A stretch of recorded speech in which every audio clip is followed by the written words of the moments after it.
Hello again. It's the Chelsea poet, Joey John Maguire, in my favourite pub in Hammersmith, Wetherspoon's pub, the Plough and Harrow.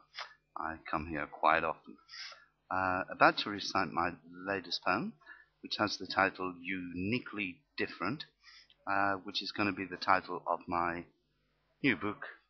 Front cover isn't quite finished. There you see, Uniquely Different. And this is about front cover. There's a picture of a very dear friend of mine who is now passed over. Yeah, who was a very educated, sort of beatnik type bag lady. Very nice woman. Sadly passed away. The poem isn't about her, but it links to the front cover. It's called Uniquely Different. Like anyone else, I don't really know why it had to be her. After all, just like the many fish in the sea, she was just one of a vast assortment of permutations. For there are millions of beautiful women the world over.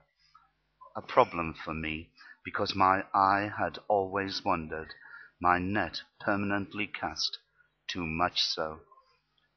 I had always loved every flower in the garden, yearned to pick them all, possess them, but the real truth is that beautiful flowers always die shortly after being picked, crushed by the clumsy foot of love.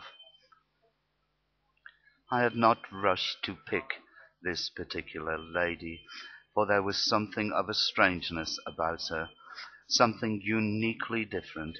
She was flashing on my radar, and I found myself being drawn towards her, trapped in her magnetic field. If not her beauty, I wondered what the attraction was. Her smile not enough on its own. Was it her unavailability? Or was it her Alice in Wonderland rushing, her hurried scattiness, her ever-present lateness that had beckoned my attention? I find her constantly at the forefront of my thoughts, wondering why without explanation she had once said, "You and I can never be," and yet never passes without the warmth of her acknowledgment. I know little about her, nothing of her past, present, or future. She works in Soho, but I suppress the temptation to follow her, because that would be a betrayal, and I have been betraying myself and all the beautiful women I have met for the most part of my life.